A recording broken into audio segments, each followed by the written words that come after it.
변압기도 지금까지 6배 이상 올랐고 방산주 제가 최초였었잖아요. 네. 지금도 오르고 있잖아요. 다 신고가잖아요. 보여요 그게. 진짜 인사이트는 한 1년 반 정도 되셨나요? 지난번에 책 나왔을 때 오셨었으니까. 그래요? 네, 주식 쪽은 이제 떠나시고 한참 안 했죠. 네. 또 우리 최구민수님이 또 진짜 네.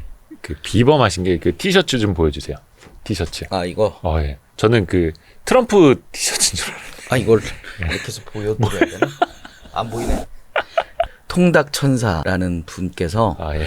만들어가지고 아. 얼렁뚱땅 상점이라고 네, 거기서 거기 판매도 하는 거예요? 판매하고 있습니다. 차트가 뒤집어졌네요. 차트를 뒤집어봐라 야, 라는 그럼 옳은 걸로 보인다.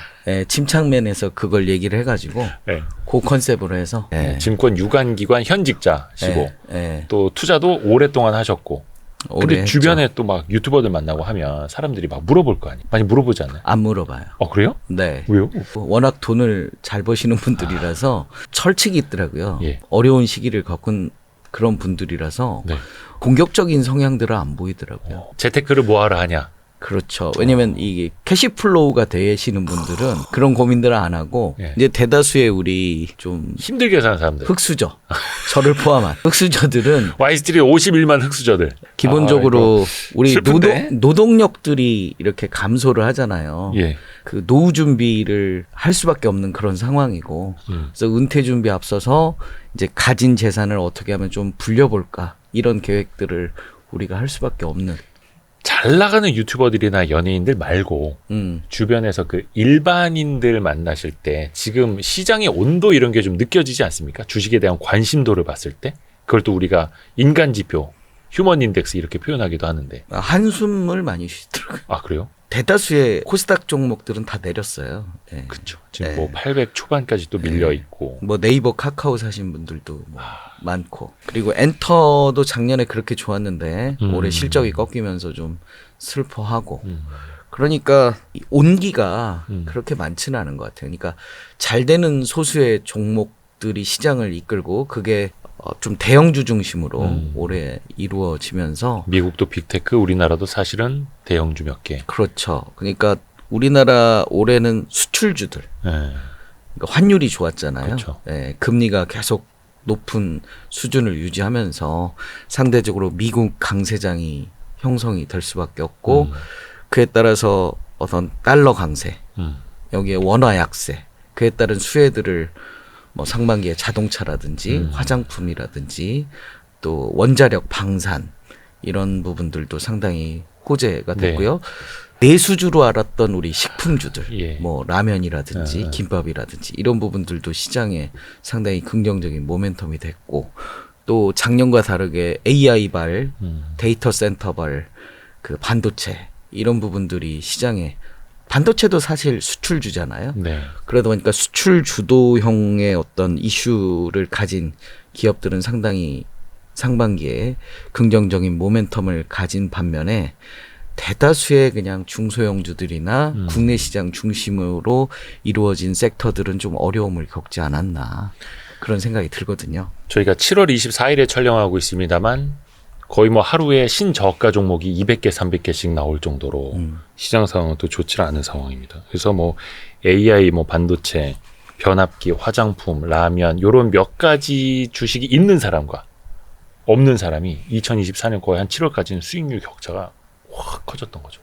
그렇죠. 그 미국도 결국 미국도 그렇고 그 빅테크 기업들이 나스닥이나 S&P 500 지수들을 거의 이끌고 있잖아요. 대다수의 그 미국의 그 내수 중심이거나 아니면 전통적인 그런 기업들은 여전히 조금 어려움을 겪는 반면에 뭐 AI 반도체, 뭐 그다음에 비만 이런 뭐 로봇 이런 미래를 좀 선도하는 그런 섹터, 기술 섹터들은 시장을 좀 선도하고 있는 그런 모습 왔었거든요. 물론 이제 트럼프 전 대통령께서 최근 뭐 총격을 받으면서 그 반도체에 대해서 좀 약간 센 발언도 하시고 그러면서 잠깐 이 다우를 추종하는 그런 전통적인 섹터라든지 러셀 2000 그런 섹터들로 순환매가 잠깐 이어지기도 했지만 기본적인 로직 자체는 기술주 중심의 뭐 미래를 좀 선도하는 그런 섹터들이 미국 시장에서 계속 잘 해왔고 앞으로도 뭐 잘 되지 않을까. 물론 버블 논란은 있겠습니다만 그런 어떤 시장을 선도하는 그런 부분들은 앞으로도 좀 좋지 않을까. 저는 개인적으로 그렇게 생각을 합니다. 디테일한 투자 전략은 뒷부분에 좀 더 여쭤볼게요. MZ 세대들 특히 이제 투자 경험이 많지 않은 사람들이 어떻게 보면 그냥 신문 지상에 기업 이야기만 보고 아니면 주변의 이야기만 듣고 들어갔다가 사실 뭐 네이버 카카오도 그냥 떨어지니까 싸지네 이러면서 또 들어갔다가 또 물리기도 하고 그런 경우들이 많지 않습니까? 투자 경험이 많지 않아서. 이런 젊은 친구분들한테는 또 어떻게 조언을 좀 해줄 수 있을까요? 네, 첫 번째로는 우리 이대호 대표님의 책을 좀 읽어야 된다. 저 뒤에 있는데 그 책을 좀 읽어라. 짠 거 아닙니다. 짠 거 아닙니다. 네, 여기 네. 여의도 선수들의 비밀. 네. 저쪽에도 있네. 일단 책을 좀 많이 읽어야 된다라고 저는 생각을 하거든요. 간접 경험. 그렇죠. 연애도 우리 책으로 공부들 많이 하시잖아요. 근데 주식도 책으로 좀 많이 해야 돼요. 그 실전에 앞서서 공부를 하지 않고 답이 있는 건 아니잖아요. 네. 돈 벌려고 하는 건데 주식이라는 건 결국 머리 싸움이잖아요. 여러 가지 그 분석을 하고 그다음에 미래를 예측하는 건데 어떤 예측을 하기 위해서는 근거가 있어야 되는데 네. 근거를 찾는 방법들은 결국 그거에 대해서 먼저 노하우를 갖춘 사람들의 어떤 필살기. 그게 책에 주로 들어 있고요. 두 번째로 이제 시의적절한 이야기들은 뉴스에 담겨 있잖아요. 그래서 네. 그런 뉴스라든지 책이라든지 이런 부분들을 좀 많이 접하면서 경험치들을 간접적으로 쌓다 보면 실전에서도 좀 도움될 수 있는데 우리가 책이나 뉴스 같은 거를 읽기 좀 싫어하시면서 뭐 해안을 찾으려고 한다는 것 자체가 쉽지는 않지 않을까. 그렇죠. 읽어야죠. 네, 그래서 저도 그 36살까지 이제 읽기만 해봤는데요.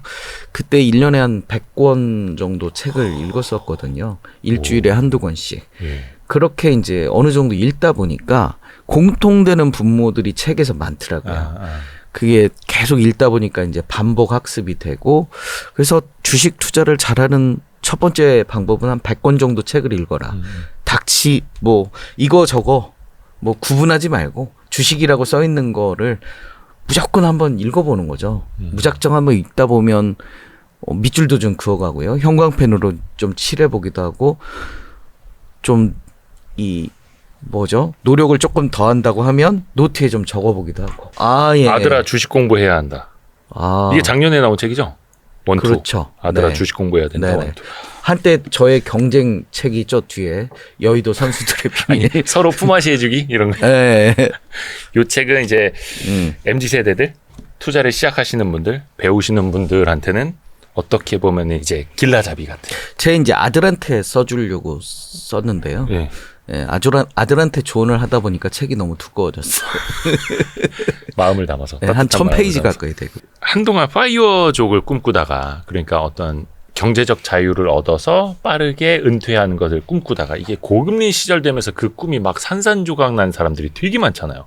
앞에서도 코인 이야기 잠깐 좀 해주셨습니다만. 왜 그렇죠? 고금리 시대.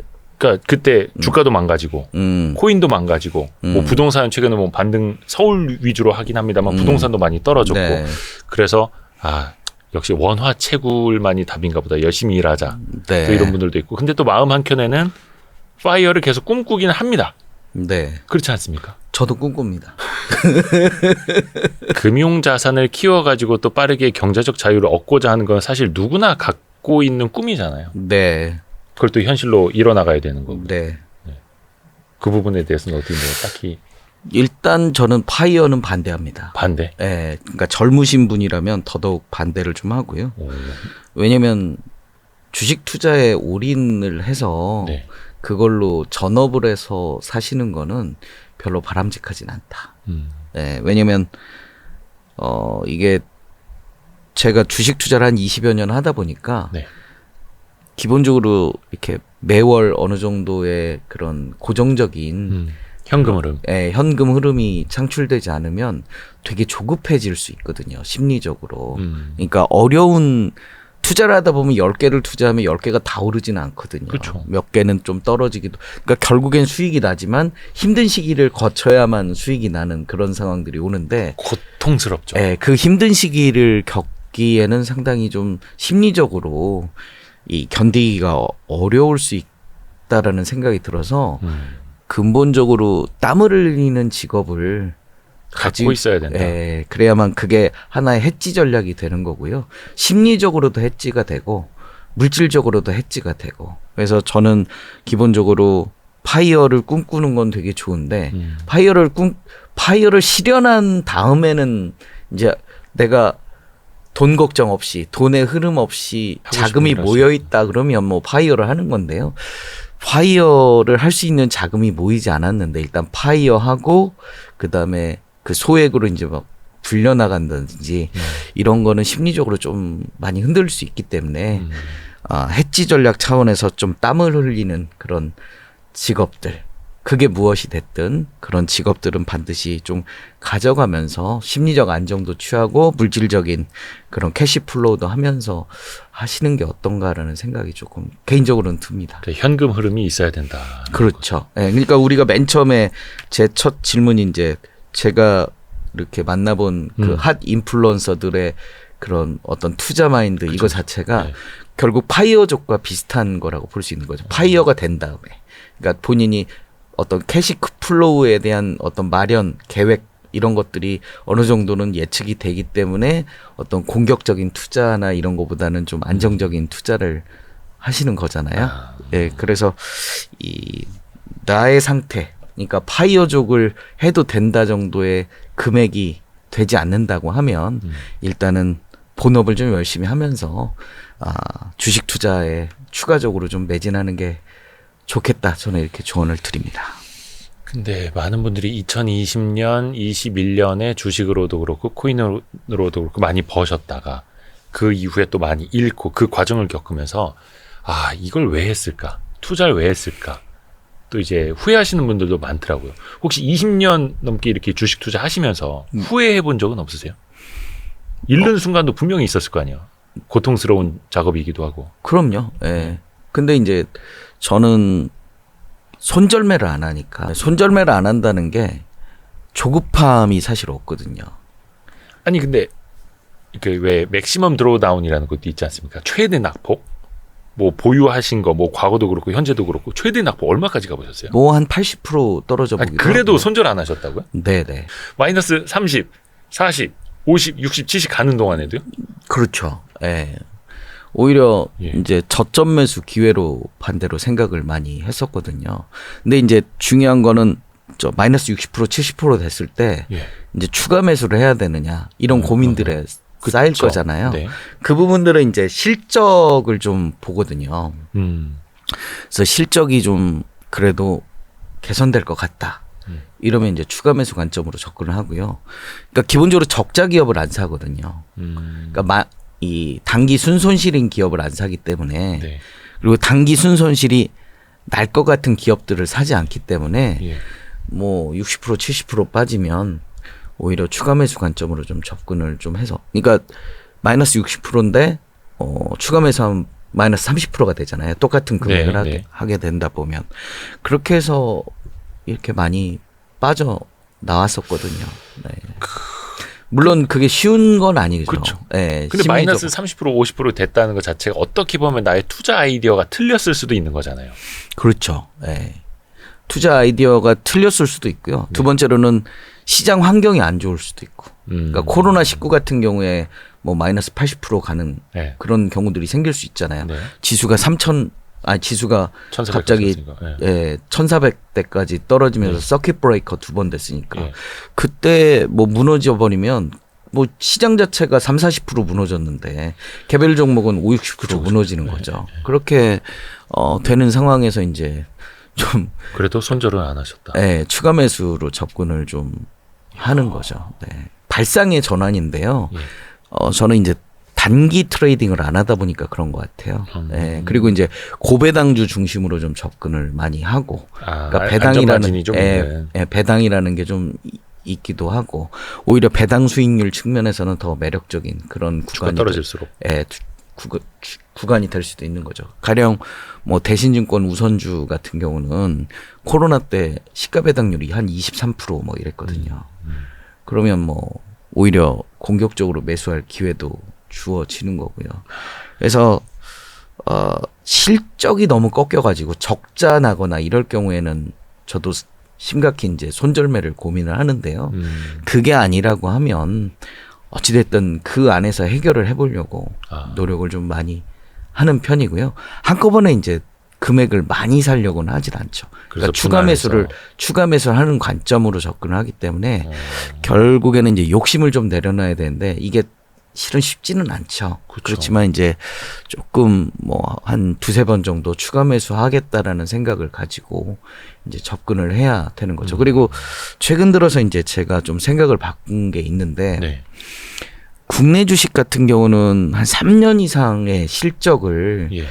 예측대로 이렇게 진행한다는 경우들이 그렇게 만만하지는 않더라고요. 어우, 쉽지 않죠. 예, 실적이 많이 꺾여서 예. 그래서 장기 투자 관점으로 접근을 하겠다. 뭐 5년 이상 네. 그렇다면 미국의 기술주 중심으로 좀 접근을 하는 것들이 그리고 미국의 어떤 이 앞으로 그 성장 섹터 있는 그런 쪽으로 좀 투자하는 게 오히려 좀 더 좋겠다라는 개인적인 생각이고요. 국내 주식들은 한 6개월에서 1년 이 정도 바라보면서 그러니까 한 1년 정도 바라보고 최대 그 차익 실현의 관점으로 좀 접근하는 그러니까 약간의 좀 너무 장기는 아니고 그러니까 어쩔 수 없이 대한민국 산업은 이제 사이클 산업이 많다 보니까 반도체마저도 그렇고 그래서 사이클 뭐 안 좋을 때 들어가서 좋을 때 나온다라든지 이런 식으로 또 하는 게 또 현실적인 거잖아요. 사실. 그러니까 수출 중심의 세상이다 보니까 글로벌 경기 침체나 경기 불안 이런 부분들을 많이 적용을 받고요. 미국 시장의 눈치도 많이 보고 또 중국 옆에 있다 보니까 중국의 침체를 더 세게 맞는 그런 안타까움도 좀 있고요. 그다음에 글로벌 경쟁력을 갖추기가 만만치 않은 것 같아요. 네이버 같은 경우도 뭐 알리 테무 같은 그 중국 이커머스의 저가 공세에 뭐 AI 관련해서는 뭐 구글이라든지 메타라든지 뭐 마이크로소프트라든지 이런 회사랑 경쟁하기가 만만치 않은 환경. 그렇죠. 거기에 이제 최근 들어서 광고 시장도 좀 줄어들고 그러다 보니까 전 국민의 그런 주식인 이 네이버도 큰 힘을 못 쓰게 되는 그런 상황인데요. 그래서 짧게 한 6개월에서 1년 정도를 목표를 해서 국내 주식들은 이렇게 좀 트렌디하게 따라가는 게 좀 맞을 것 같고 미국의 어떤 그 기술주들 그리고 배당 성장률이 높은 그런 뭐 배당 성장주들 이런 관점 이런 주식들은 좀 롱텀하게 바라보면서 뭐 한 20%씩 손해 볼 때마다 추가 매수 관점으로 접근을 하시면 길게 보면 매수 단가를 낮춰가면서 좀 긴 호흡으로 수익을 내는 그런 전략들이 어떨까 저는 개인적으로 생각을 합니다. 그렇죠. 그런 네이버도 뭐 항상 주가는 이제 계속 뭐 신저가로 가기도 하는데 개인 투자자들이 가장 많이 산 종목 상위 또 항상 랭크가 되어 있고 얼마 전에도 어디에선가 이제 댓글에 그래서 네이버는 왜 떨어지고 있는 건가요? 물어보시는 거예요, 누가 와서. 그거를 본인이 모르시면은 어떡하나 해서 장문의 댓글을 달아드리려다 이제 좀 참기는 했는데 네. 본인이 아셔야죠. 네.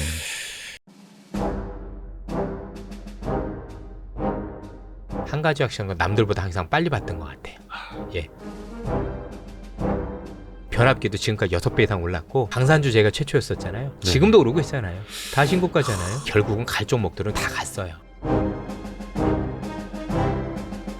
쉽게 설명할 수 있다는 얘기는 거기에 대한 기본 원리나 틀을 다 알고 있다는 얘기가 되는 거니까 보여요. 그게 진짜 인사이트는